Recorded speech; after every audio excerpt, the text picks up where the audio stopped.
Okay, this time we're going to finish reading Exodus chapter 10, verses 24 through 29.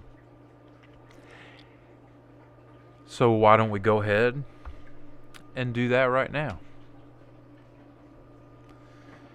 And Pharaoh called Moses and Aaron and said to them, Go ye, make ye sacrifice to the Lord. Only your sheep and great beasts dwell still. Your little children go with you. Moses said, Also thou shalt give to us offerings and burnt sacrifices, which we shall offer to our Lord God.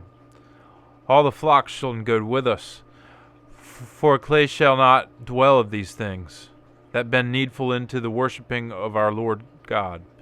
Most sithen we witten not that oweth to be offered, till we come into that place. For so hath the Lord made hard the heart of Pharaoh, and he null deliver them. And Pharaoh said to Moses, Go away from me, and be war that thou say no more my face. In whatever day thou shalt appear to me, thou shalt die. Moses answered, Be it done so, as thou hast spoken.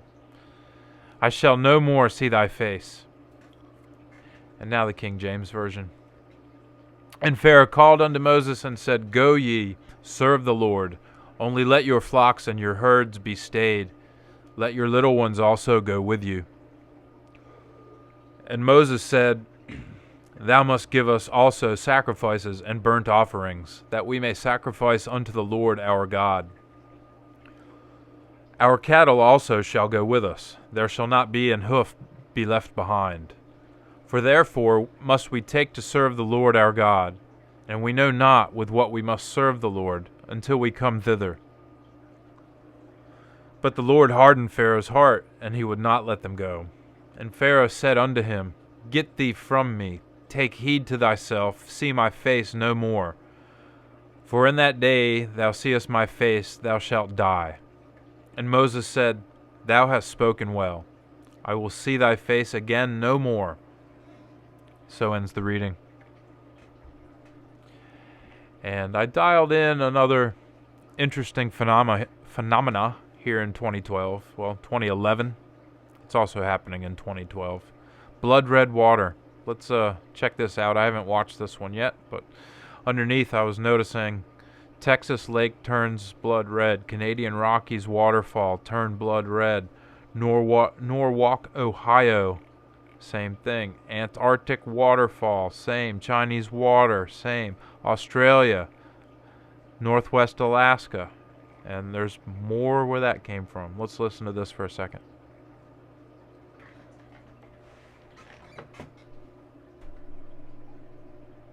Maybe there's nothing. I don't know if there's even audio. Look how red that is. More ads. Always more advertising. Blood red water? Hey, you might need a truck.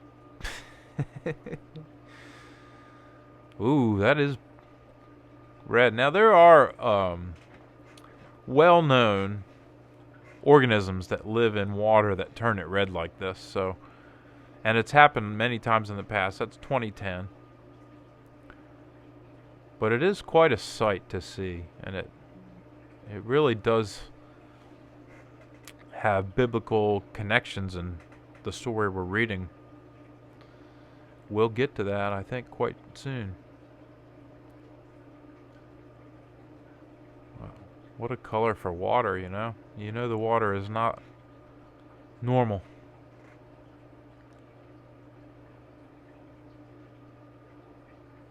Mysterious blood red water disturbs Norwalk residents.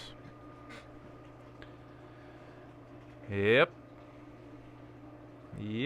Normal color, and then blood red. Huh. I guess the audio didn't work on this one, but that's okay. We saw it. That's how it is. Let's read a little bit more about Mr. John Knox, and then I'll wrap it up and start another one later. It was not until 1542 that Knox became a Protestant. Under what influences or by what means is not known. So clearly did he begin to proclaim Protestant views that he was degraded from orders as a heretic. And he was compelled to go to the south part of Scotland to find hiding from those who hated him.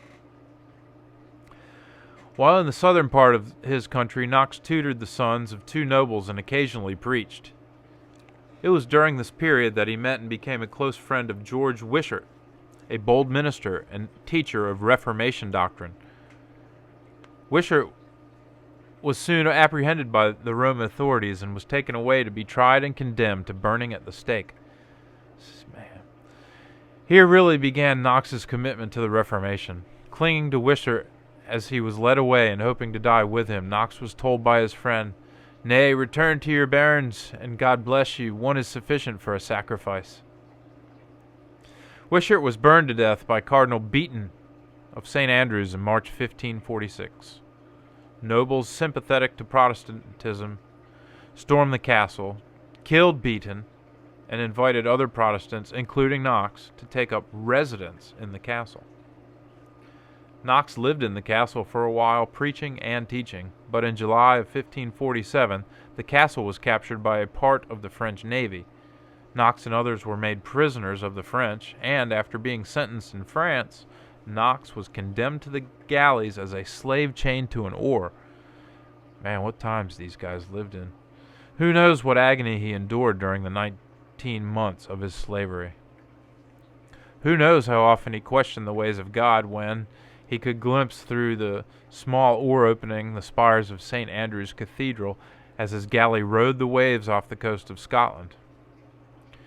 He emerged from this ordeal with infirmities which were to remain with him all his life, his own thorn in the flesh. But with a faith tempered in the fire of suffering and a stronger than ever determination to engage in the Lord's work. God bless him. All right, well, so it goes for another episode, another reading, and another babbling on my part. Thanks for listening, and we'll see you next time.